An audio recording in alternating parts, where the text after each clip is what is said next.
Hola a todas, todos y todes. A continuación, conversaremos con Sofía Calvo. Ella es periodista, feminista, escritora y mantiene una extensa carrera en el mundo de la moda. Es creadora también de la plataforma Quinta Trends y de la revista de moda El Nuevo Vestir. Así que le damos la bienvenida a Sofía Calvo.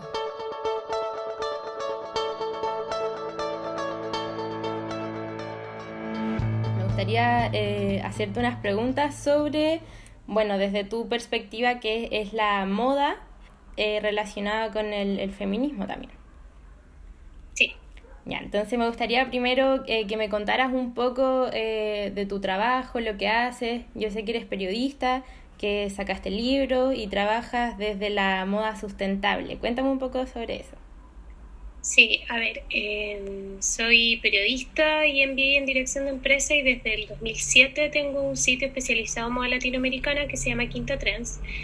Desde ahí he desarrollado 3 libros, uno que se puede ver de forma gratuita que se llama Relatos de Moda, en un segundo que se llama El Nuevo Vestir, que ha derivado además en una webserie que está en YouTube y en un podcast últimamente que de alguna manera trata de guiar este camino que pueden hacer los consumidores y los ciudadanos hacia un consumo más responsable y consciente de moda.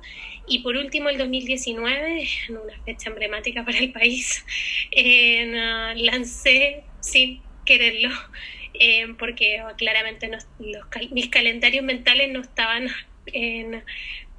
en coordinación con el calendario social de ese minuto, La Revolución de los Cuerpos, que es un libro que habla sobre moda, feminismo y diversidad. En eso como súper en resumen lo que hago desde la moda, porque también trabajo en otros lados, pero no van al caso en esta conversación. Sí, también trabajaste en un libro sobre las parlamentarias. Ah, bueno, no. Lo que pasa es que yo soy jefa de un programa Asia Pacífico en la Biblioteca del Congreso y además soy parte del equipo de género de la biblioteca. Y dentro del trabajo del equipo de género de la biblioteca, que tiene como fin difundir el enfoque de género dentro de la institución y eventualmente también dentro del Congreso, hicimos el 2020, publicamos un libro sobre las 109 parlamentarias que habían en ese momento en ejercicio, y que fue una iniciativa inédita también para relevar el trabajo parlamentario de las mujeres que habían pasado por el Congreso en más de 200 años.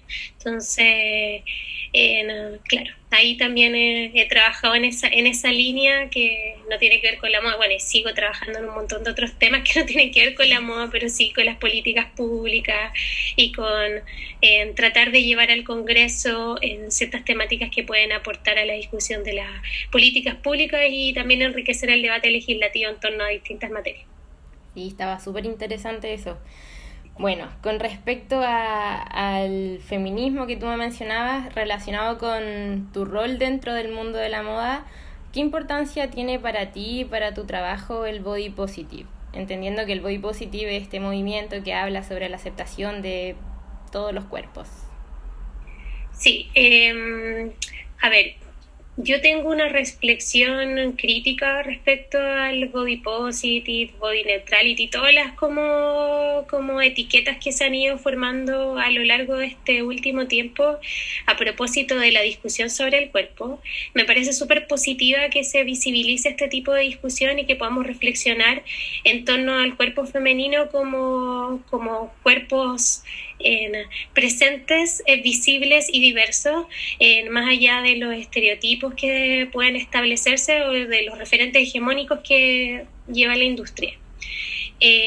Pero si tú leíste La Revolución de los Cuerpos te vas a dar cuenta que hay como ciertos matices respecto al tema del body positive asociados a esta idea de que muchas veces la carga conceptual del movimiento se ha mercantilizado demasiado y se ha como convertido como casi en una estrategia publicitaria de marketing, lo que hace que pierda un poco la carga política que deberían tener movimientos asociados con la representación de los cuerpos femeninos, que siento que hay que tener te guste o no, Hay una carga política detrás porque significa también una visión del mundo distinta a la visión hegemónica propuesta, digamos, por este sistema capitalista, donde las mujeres terminamos siendo más bien objetos que sujetos.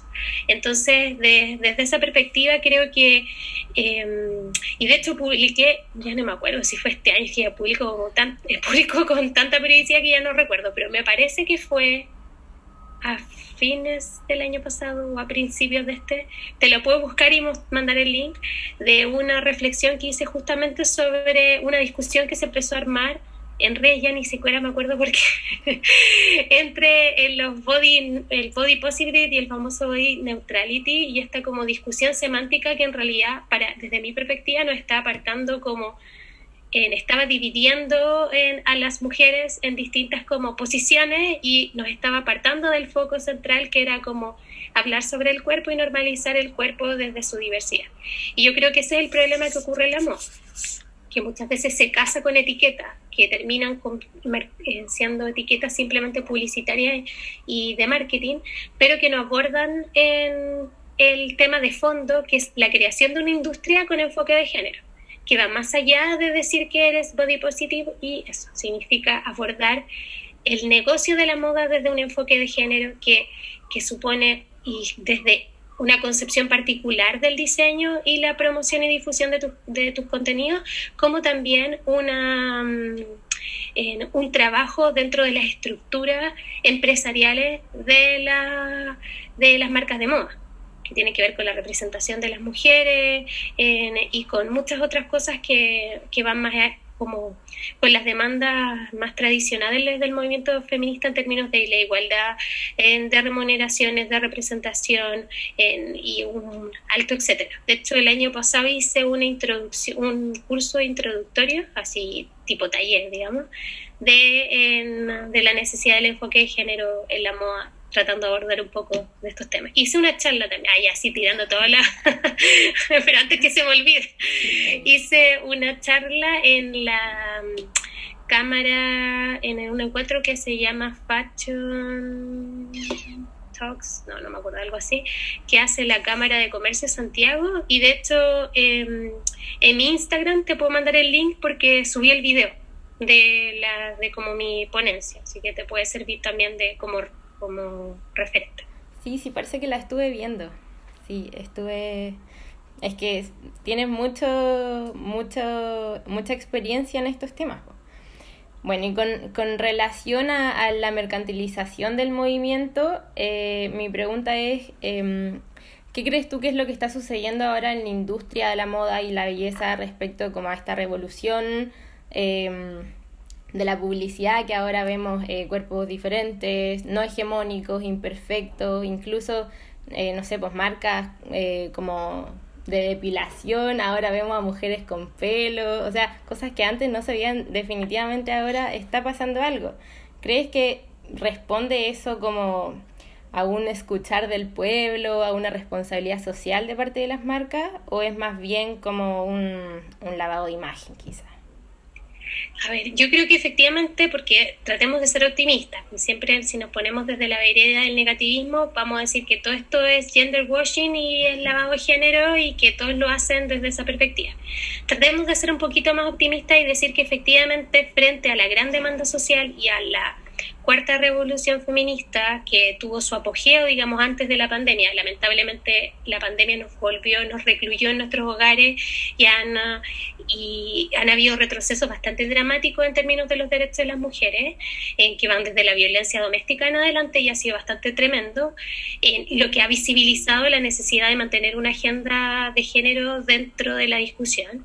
Pero más allá de eso, y volviendo al tema que como que nos convoca, sin duda hay una respuesta de las marcas ante este clamor social y popular que se vio a través de la revolución feminista, pero esa respuesta de las marcas todavía es cosmética, en el sentido de que efectivamente, claro, responden desde la manera de comunicar para no ser políticamente incorrectos, pero eso no necesariamente deriva en un cambio sustancial de la forma de ver a las mujeres en la concepción del producto o en la estructura interna de estas marcas y de estas empresas.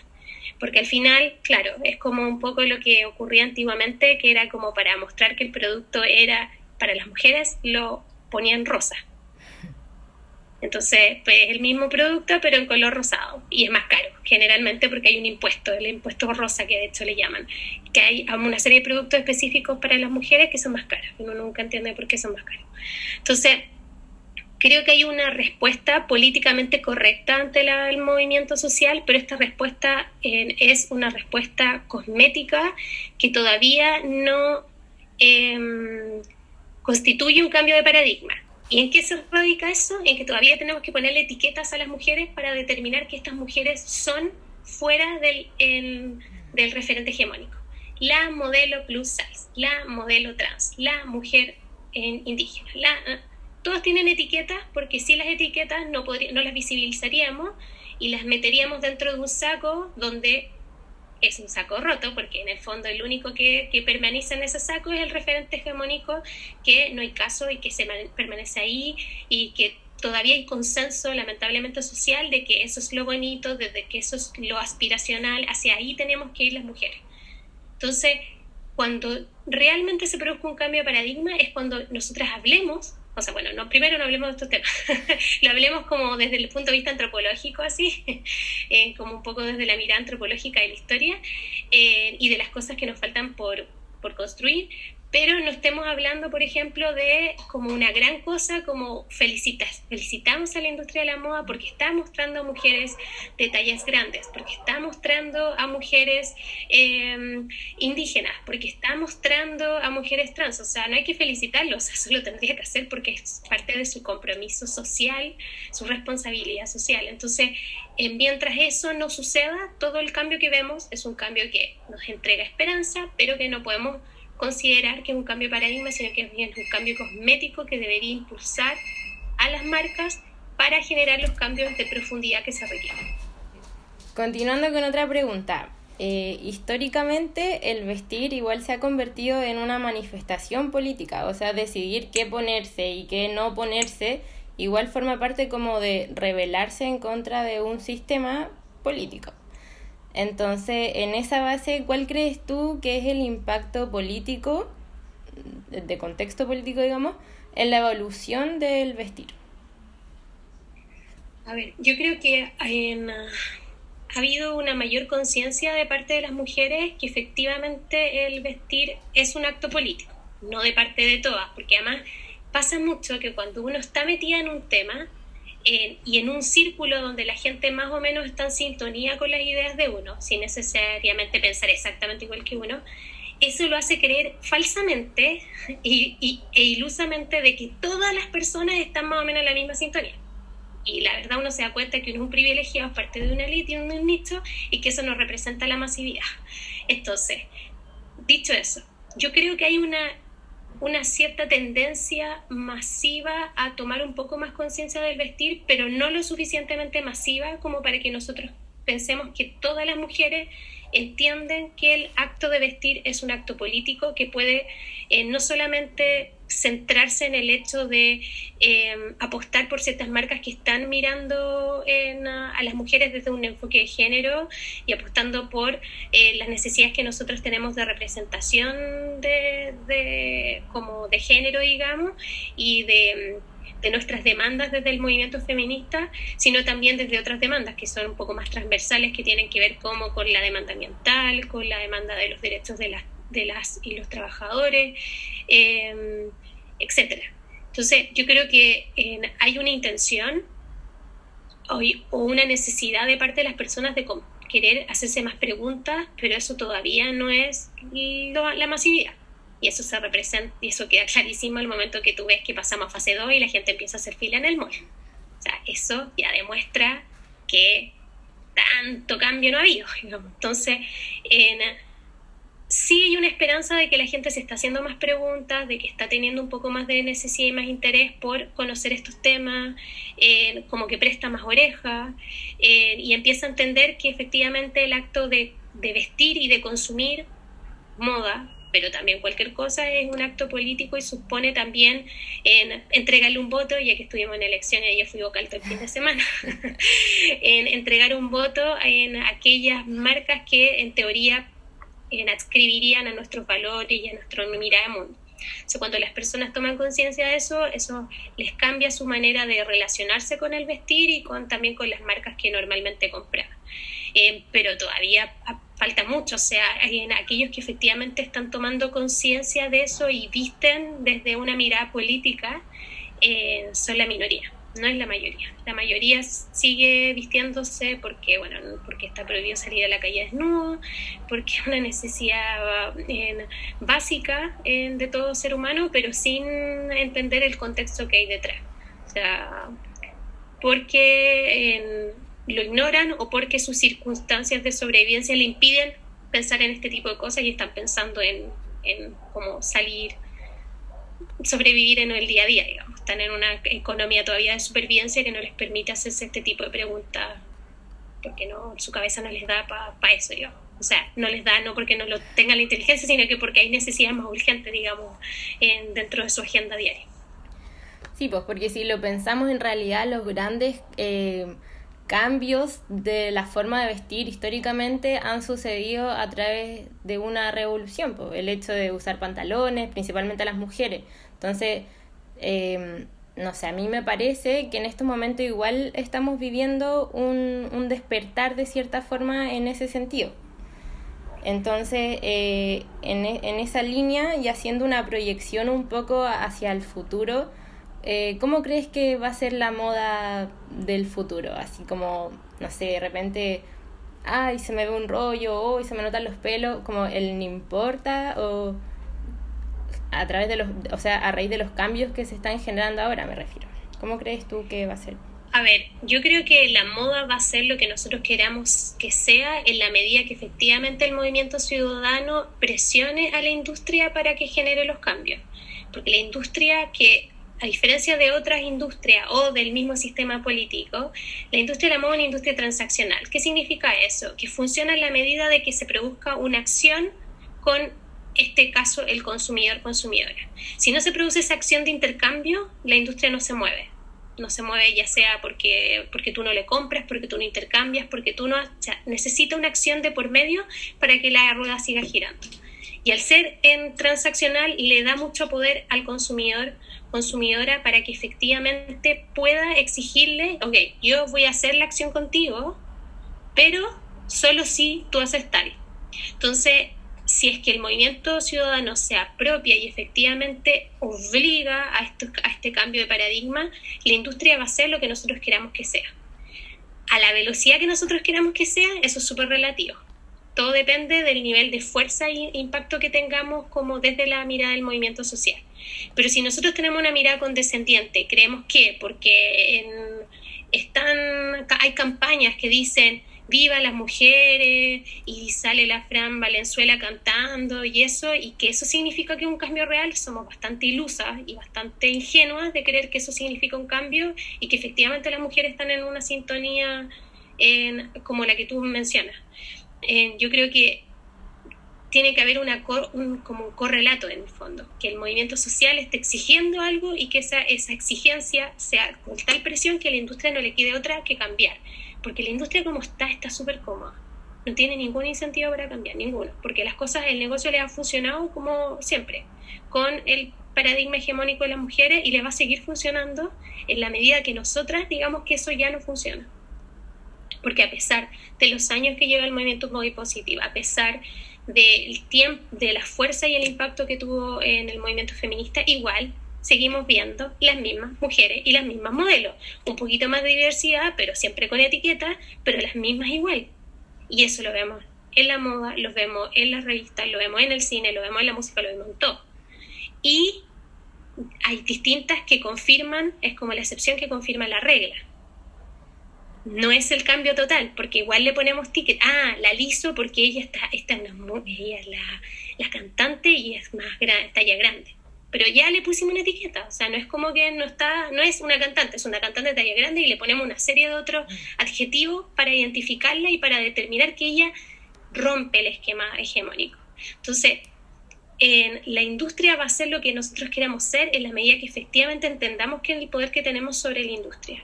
Pero si seguimos en una posición pasiva, si no nos hacemos preguntas, si aceptamos todo lo que la industria nos ofrezca, la industria va a seguir siendo así, e inclusive hasta peor llegado el momento, dependiendo de los casos y dependiendo de las representaciones, en el futuro.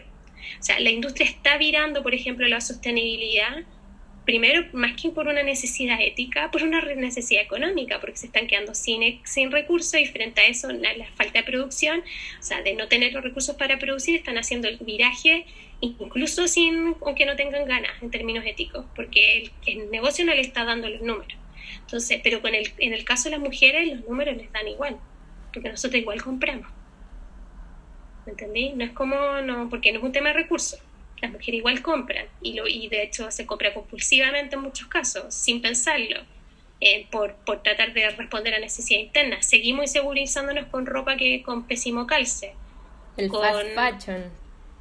Con un fast fashion que también no nos dura nada y que lo ponemos, nos creemos que nos queda bien, a los 2 lavados nos sentimos como amorfas porque la cuestión se nos ve horrible y sentimos que las que están mal no es la ropa, somos nosotras y nos sentimos inconformes. Entonces, es bien, y esto es tan claro como lo que hablamos, o sea, pasa fase 2 y la gente está haciendo fila en el mall para comprar cosas que le van a durar 2 días y te aseguro que no hay nada de necesidad urgente.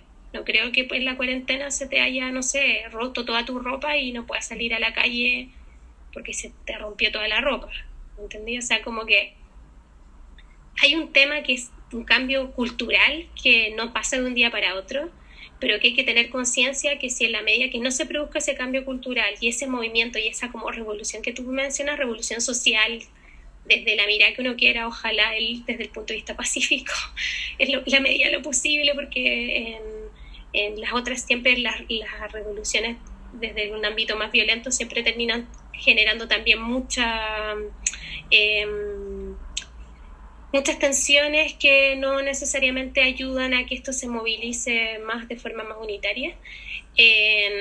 Pero yo creo que en la medida que haya esa conciencia, efectivamente vamos a lograr tener una industria como la que nosotros ya soñamos. Pero si seguimos desde la mirada condescendiente, la industria va a seguir igual. Van a haber pequeños cambios que nos van a hacer creer cosméticos que las cosas sí efectivamente están cambiando. Pero si en la selección de modelos para hacer un casting de una campaña tengo no sé, 7 tradicionales y tres que son como para poner la cuota política, como la cuota de la plus size, la cuota de la trans, pero voy a tener a 7 iguales, o sea, ¿de qué me estás hablando? Eso no es un cambio. Eso es llenar el cupo político de la corrección política para que efectivamente no me critiquen, pero eso no significa ningún cambio de ningún estilo, porque si voy a tener todavía ropa que no le va a caber a la gente, todavía la gente va a tener toda una confusión respecto a sus tallas, respecto a la manera que la ropa le calza o no le calza, y así miles de otras situaciones, la explotación de las mismas trabajadoras que están dentro de la cadena productiva. ¿De qué me estáis hablando? O sea, puedo tener toda la diversidad en la promoción, pero tengo a mujeres explotadas al otro lado del mundo y está bien, eso no está bien. Son las críticas que se le hacían de hecho a Ripley, que ahora por el 8M hizo harta campaña sobre las mujeres nos importan, qué sé yo, pero por otro lado igual existían los comentarios de oye, pero igual las mujeres trabajadoras que tiene están en condiciones súper poco óptimas, entonces es una inconsecuencia en las marcas. Sí, pues, sin duda. Es que por eso te digo, cuando tú hablas del enfoque de género en la moda, no puedes atribuirlo simplemente a la representación de la mujer en las campañas y en la difusión. Tienes que pensar en una serie de cosas, desde toda la cadena productiva, la famosa cadena de valor que decía Michael Porter, que tiene que ver desde el momento, desde la explotación, o sea, desde que sacas el recurso, esas mujeres que están sacando en la materia prima que se convierta en el textil. ¿En qué condiciones están haciéndolo? ¿Quiénes después confeccionan nuestra ropa? ¿En qué condiciones lo están haciendo? Después las trabajadoras de tienda, ¿en qué condiciones lo están haciendo? Y así, y bueno, y todo lo que significa el tipo de tallaje. Hay tallaje que realmente sea efectivamente inclusivo, no tan solo con los tamaños, sino que, por ejemplo, con mujeres que tengan discapacidades. no sé, desde los probadores de las tiendas. O sea, tenemos mujeres ya con discapacidad en la campaña, pero la mujer con discapacidad cuando va a la tienda a probarse, ¿puede entrar al probador y hacerlo de manera digna y segura y cómoda? Entonces, al final, todo lo cosmético no sirve de nada. O sea, sirve en términos de que uno le genera una cierta esperanza, porque ojalá que, idea que las cosas cambien, pero lamentablemente para que se produzcan los cambios realmente de paradigma tienen que haber cambios radicales de la forma de concebir la moda, y esos cambios radicales están asociados a cambios culturales que no son de un día para otro. Pero tenemos todas las posibilidades y las herramientas para poder apurar, acelerar esos cambios y presionar por esos cambios, pero depende de nosotras hacerlo. O sea, el movimiento feminista del que yo me siento parte, hemos trabajado fuertemente para ello, pero si no se suman el resto de las mujeres, si las mujeres siguen haciendo fila al mall, apenas pasamos a fase 2 y siguen consumiendo y entregándole todo su capital económico y político a marcas que lo están haciendo mal, ¿de qué sirve? Es como remar contra la corriente. Es decir, nos queda muchísimo todavía. Mucho, ¿no? Sí, queda un montón. Entonces, la medida que se sumen acciones, es mejor. O sea, mientras más mujeres estemos en sintonía, mientras más se difunda este conocimiento, mientras más llegue a las mujeres que no son las que no siempre están en el radar de nosotras como periodistas, porque pasa que uno intenta generar una convocatoria masiva, pero es difícil llegar a las mujeres que, por ejemplo, no sé, yo que hablo desde la moda autor, de la moda latina, a mí me cuesta llegar a la masividad, porque la masividad ve lo que yo hago como una cosa así como de elite, de nicho muy particular, y por eso también ahora he trabajado, bueno, con Corona, que están trabajando en una estrategia de sostenibilidad para meterme, ponte tú, y ahí hablar de esos temas. Lo que me genera al principio un montón de incomodidad, debo decirlo, a pesar de que conocía cuál era el trasfondo de lo que estaba haciendo, que no tenía que ver con un tema de greenwashing, pero igual no deja de ser, porque en el fondo estoy en una vereda que no me es cómoda. Pero me doy cuenta que si tú no te metes al barro, lamentablemente no vas a poder estar frente a la gente a la que tú quieres llegar con esa información, por último, para que se empiece a hacer preguntas. Y ya es como esa es lo único que yo deseo, porque cuando tú te haces preguntas, solito pasan las cosas después. Sí, pues ahí hay que aprovechar las plataformas que tienen masivas estas tiendas para poder entregar un mensaje. Sí, pues hay que hackear el sistema desde adentro, aunque uno lo encuentre difícil e imposible, la verdad es que hay que hacerlo así, porque, bueno, desde afuera y desde adentro, de todos lados, pero también es importante hacerlo desde adentro, porque si no al final todo se convierte en un club de privilegiados, en un club elitista, aunque ese elitismo no está asociado necesariamente a tu posición socioeconómica, pero al final igual todo se empieza a elitizar, y es de los que están y de los que no, y eso no impulsa el cambio social, eso impulsa sectarismo, extremismo, miradas talibánicas de la vida, que creo que no le ayudan absolutamente a nadie. Súper cierto, sí.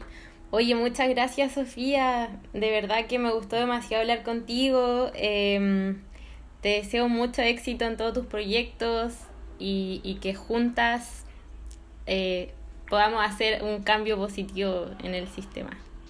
Sí, todo el rato. Y te agradezco también por la conversación, y lo que necesites, tú ya sabes, aquí estoy. Oye, y quizás, bueno, no sé, quizás tú igual tienes el tiempo medio apretado, pero igual nos gustaría mucho quizás si de repente te da el tiempo y escribir quizás alguna columna, sería súper buenísimo para nosotras en la página, así que si te da el tiempo sería genial. Dale, pues ahí vayamos conversando en la medida que ustedes tengan como las cosas más armadas, y ahí vemos cómo lo hacemos. Genial, súper.